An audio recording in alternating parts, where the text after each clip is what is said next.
but I've lost a lot more millions in a single day. From gambling away around $25 million, to battling body shaming and weight struggles, to losing his brother in the most tragic way, Charles Barkley has faced heartbreak at every turn. In this video, I'll break down his career highs and the personal tragedies that shaped his life. The timeline.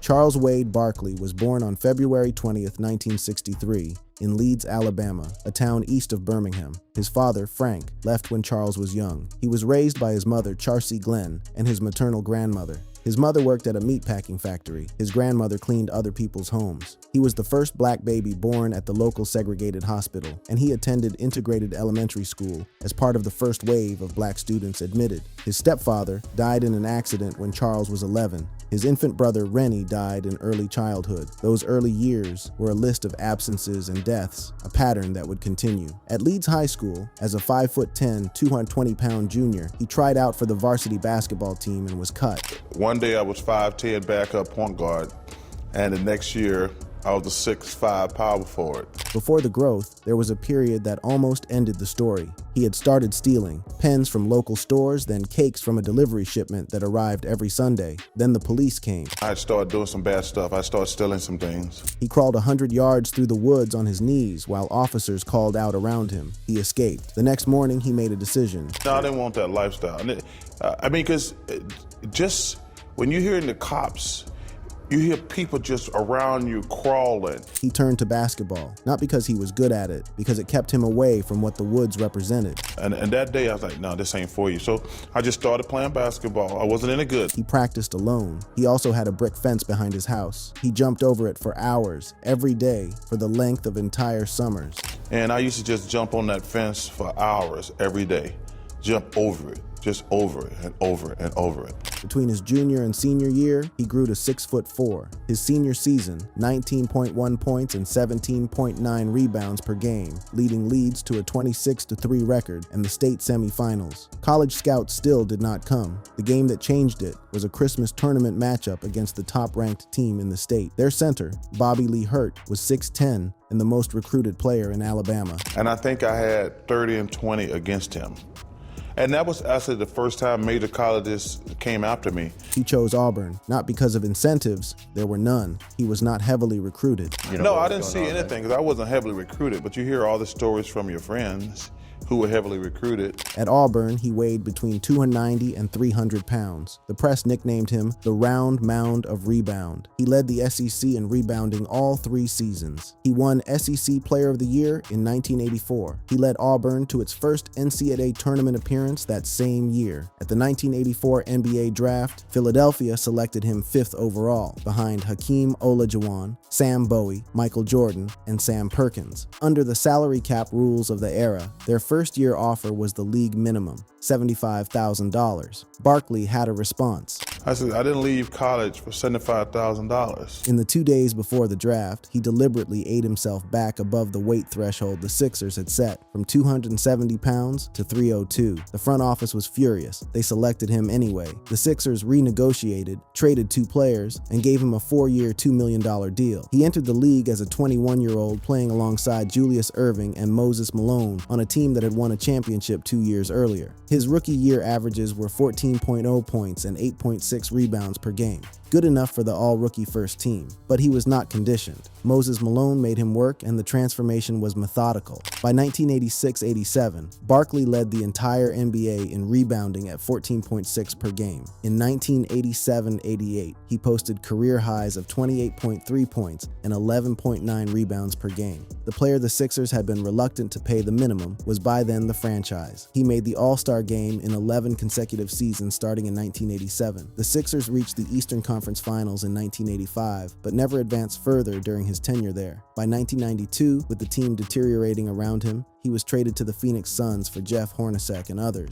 Well, what it did for me was, when you're a great player on a bad team, it's mentally deflating.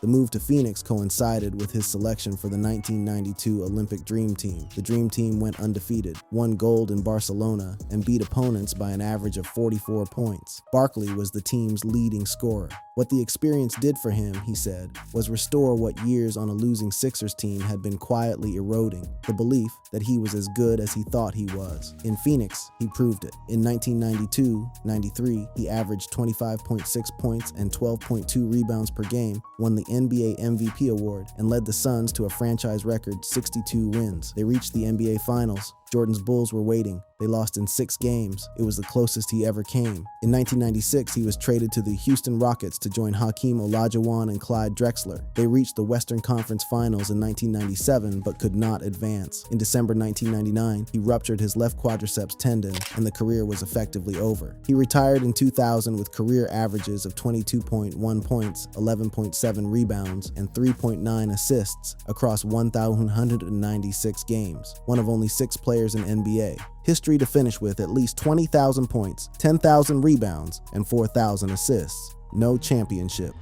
The family, what money could not fix.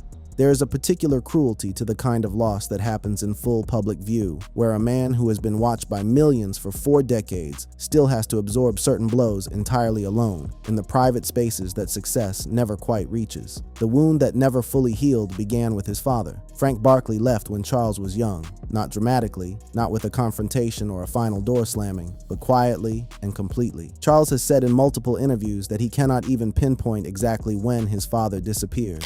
I don't even remember when he left, to be honest with you. Frank remarried, built another family in California, and reduced his presence in Charles's life to intermittent phone calls. When Charles was in 10th grade, his father called at Christmas to say a present was coming. It never arrived. Those small, repeated betrayals accumulated across years into a sustained, private resentment that Charles carried long into his NBA career. What made it worse was the timing of his father's return. He did not come back for the brick fence or the hours of solitary practice or the police crawling through the dark Alabama woods. He came back after. He came back for the arenas, the endorsements, the thousands of people screaming a name he had contributed nothing toward building. The most difficult part is he came back in after I was already Charles Barkley.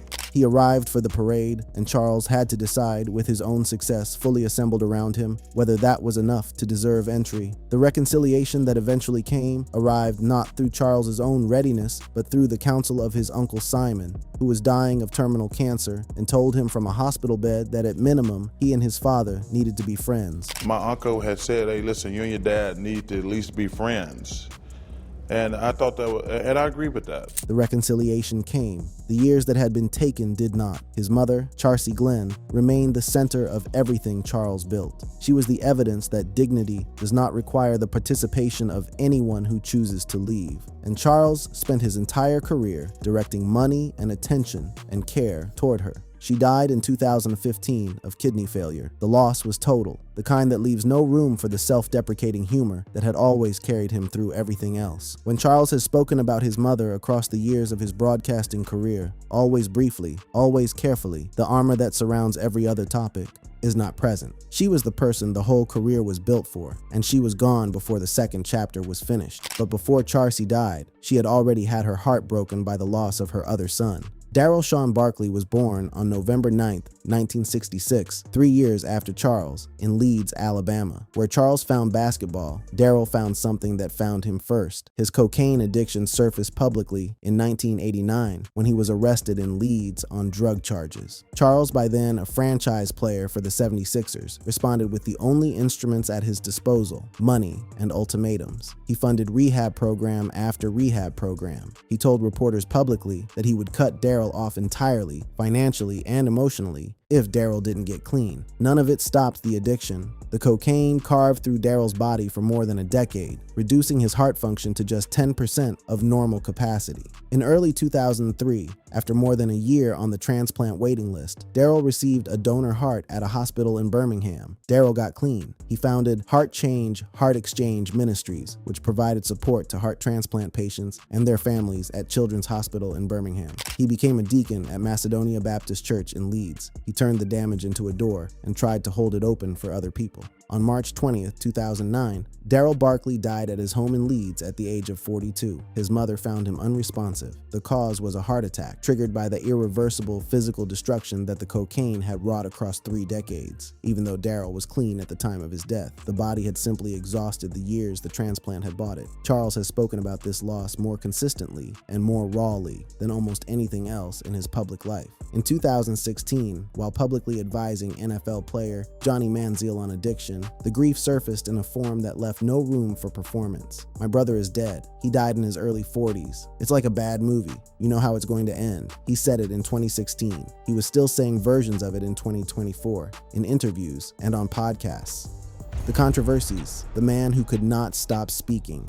Every piece of Charles Barkley's public persona traces back, in one way or another, to the same root system, a deep, almost constitutional inability to suppress what he actually believes. This trait has been responsible for his most electric television moments, his most quoted lines, and, without exception, every significant legal and professional controversy of his 4-decade career. The inability to self-censor is simultaneously the source of his following and the bill that his following never had to pay. The first cultural flashpoint came in the spring of 1991. The Philadelphia 76ers were playing the New Jersey Nets. A heckler in the stands had been directing racial slurs at Barkley throughout the game. When he reached the end of his endurance, Barkley spat from the bench in the direction of the heckler. The spit hit an 8-year-old girl named Lauren Rose, seated nearby. He received a 1-game suspension without pay and a $10,000 fine from the NBA. He apologized to the family, provided them game tickets, and maintained contact with them afterward. He has said in every retelling that it was the only thing in his entire career he genuinely regretted. But the incident mattered beyond the specific consequence because it brought into public focus a question about what Barkley was actually carrying. I actually wasn't trying to spit on anybody, to be honest with you, but it was just stupid. The rage that produced the spit had been there long before the Nets game. It had roots in a high school Spanish class, in a graduation he wasn't allowed to attend, in a father who had flown from California specifically to watch a ceremony his son never reached. When I first got to the NBA, I was angry. I was angry at Miss Gomez. Ms. Gomez was his high school Spanish teacher. He had failed the class. He did not graduate on time. Miss Gomez is my high school Spanish teacher. Whose class you flunked and you didn't graduate? I flunked that.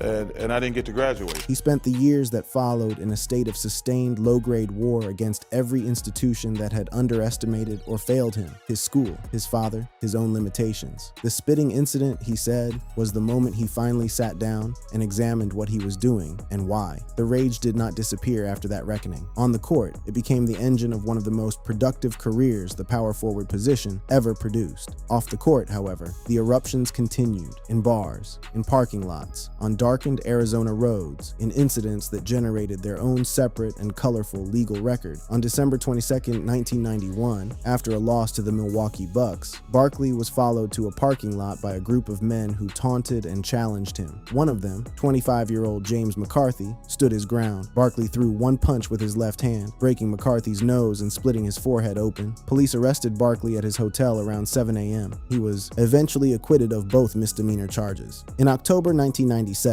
Barkley was at a bar in Orlando when 20-year-old Jorge Lugo threw a glass of ice at his table and struck a woman seated with him in the face, knocking her to the ground. Barkley chased Lugo across the bar, lifted him off the ground, and hurled him through a plate glass window. He was charged with aggravated battery and resisting arrest. The case resolved the following year with $320 in fines, community service visits to children's programs, and a letter of apology to the judge. On New Year's Eve 2008, Barkley was pulled over in Scottsdale, Arizona, for running a stop sign. His blood alcohol content registered at 0.149%, nearly twice the legal limit. He pleaded guilty to 2 misdemeanor DUI counts and served 3 days in Maricopa County's Tent City Jail. He accepted the consequences without deflection or excuses. Then there was the money he lost at casino tables across the country for 20 years. In a 2006 ESPN interview, he estimated his total gambling losses at approximately $10 million. By the time he updated the figure in a Club Shay Shay appearance with Shannon Sharp, the lifetime total had climbed to an estimated $20 to $25 million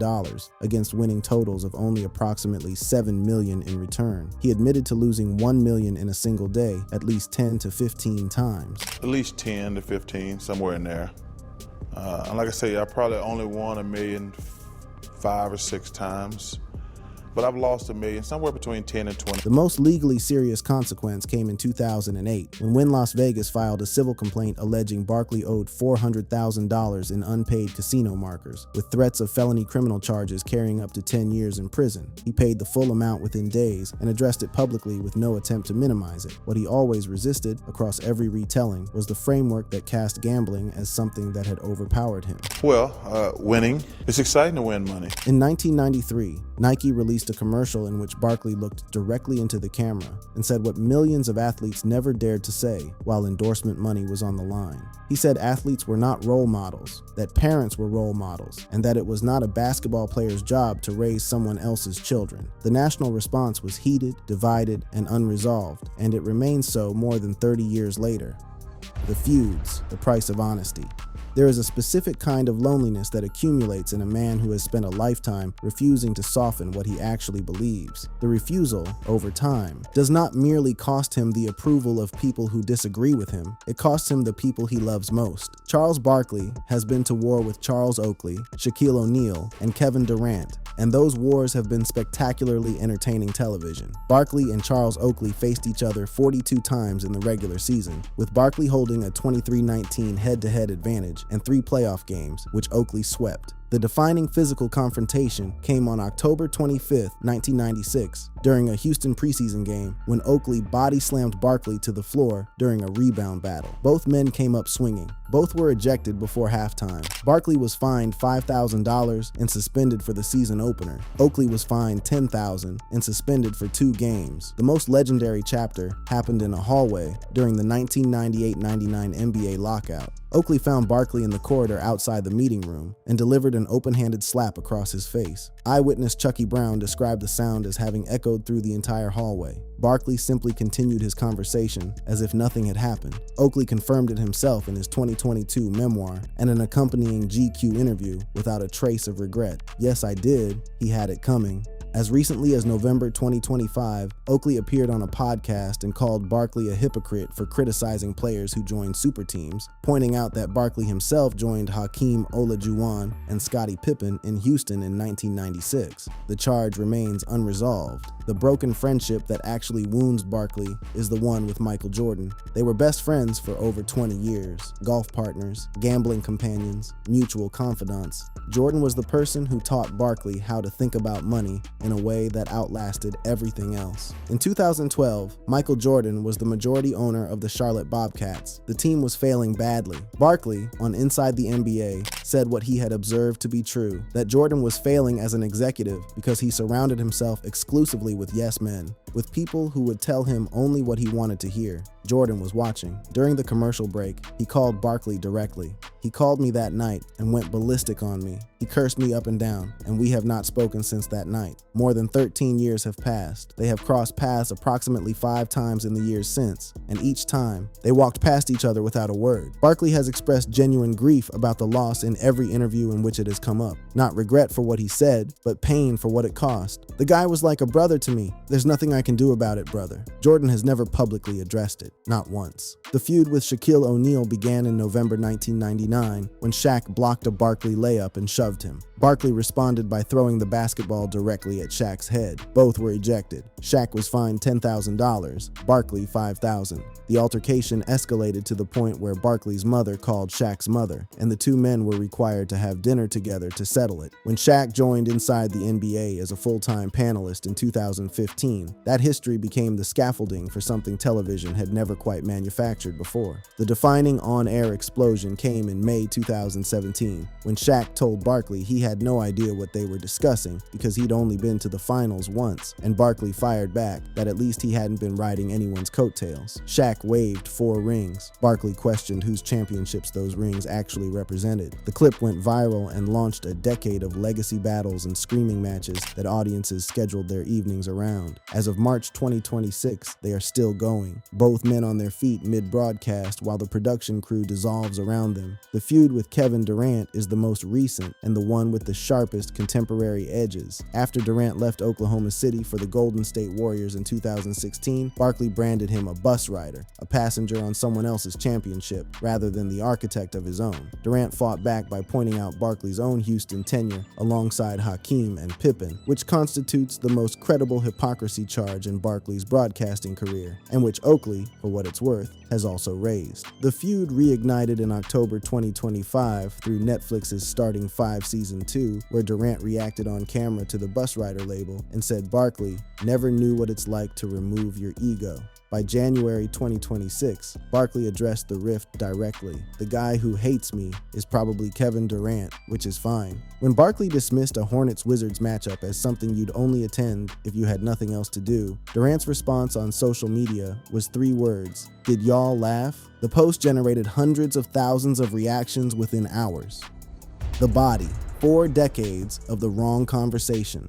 There is a specific kind of contempt embedded in the way Charles Barkley's body became a public object. Not by his choice, not on his terms, but through the relentless insistence of everyone around him that the most interesting fact about a man averaging elite statistics at the highest level was that he happened to weigh more than they thought he should. It began at Auburn, where the national press greeted a 290-pound freshman who was simultaneously leading the SEC in rebounding, with names presented as affectionate, but carrying the unmistakable suggestion that his success was a defiance of nature rather than a product of relentless, solitary work. The round mound of rebound, the Crisco Kid. The implication, threaded through every nickname and every color commentator's aside, was that a body like his should not have been doing what it was doing, and that the doing of it was therefore an anomaly rather than a consequence of hours on a fence in Leeds. The harshest version of this assessment came not from the stands, but from the locker room, delivered in the first months of his NBA career by the man who was then the best center in the league,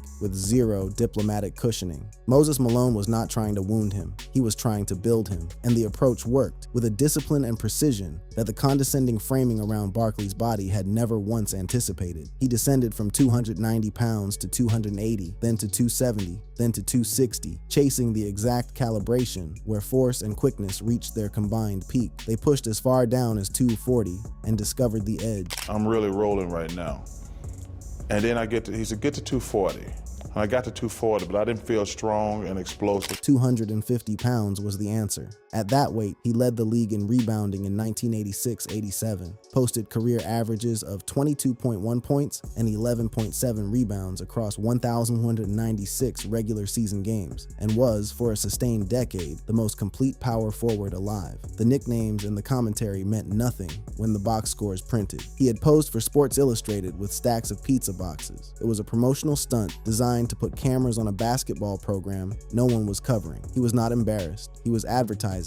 And this distinction between the narrative others constructed around his body and the one he understood from the inside defined his entire relationship with the conversation about his weight. When the playing career ended in 2000 and the broadcast desk became his stage, the commentary shifted from the sporting pages to the entertainment beats, and then, in the social media era, to everywhere at once. 2 hip replacement surgeries around 2016 left him immobile for months at a time, during which his weight climbed to a peak of approximately 352 to 355 pounds. On Inside the NBA, Kenny Smith and Shaquille O'Neal built recurring bits around his size: round mound, no rebound. And Barkley laughed along with the practiced ease of a man who had been performing that particular role for 30 years. Around 2023, his physician ended the pretense entirely. There's no fat old people, only fat young people. If you don't get this stuff together, you're not going to be around. He began Mounjaro, a GLP-1 GIP receptor agonist, in late 2022 and early 2023.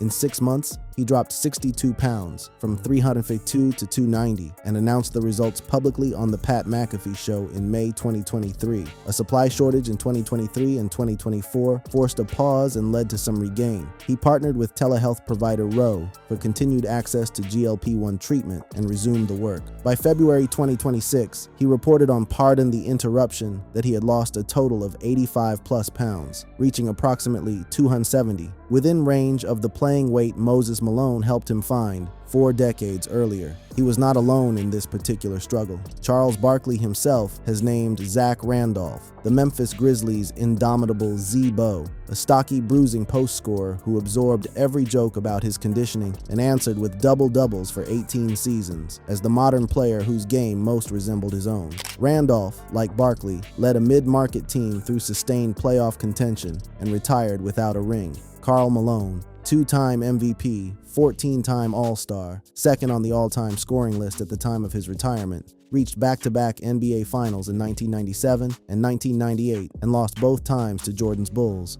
leaving behind a career of individual achievement so decorated it barely required a championship to argue its case, and still required one by the sport's accounting. Allen Iverson crossed the same threshold from the opposite end of the size spectrum, dismissed, reduced, told in 100 different ways that his body and his background and his style were not what the league was built to accommodate, and then became the 2001 MVP and led the 76ers to the finals against Shaq and Kobe. What all of these players share with Barkley is the absence that the sport treats as the definitive verdict, no ring, and the question that absence forces about what a career actually means. Barkley has had to live inside that question for a quarter of a century. He has handled it with more visible equanimity than almost anyone else in his position, transforming no ring into a philosophical position and a full-time broadcasting persona. Thank you for watching. If you enjoyed watching this video, click on one of the boxes playing on your screen to watch more similar content.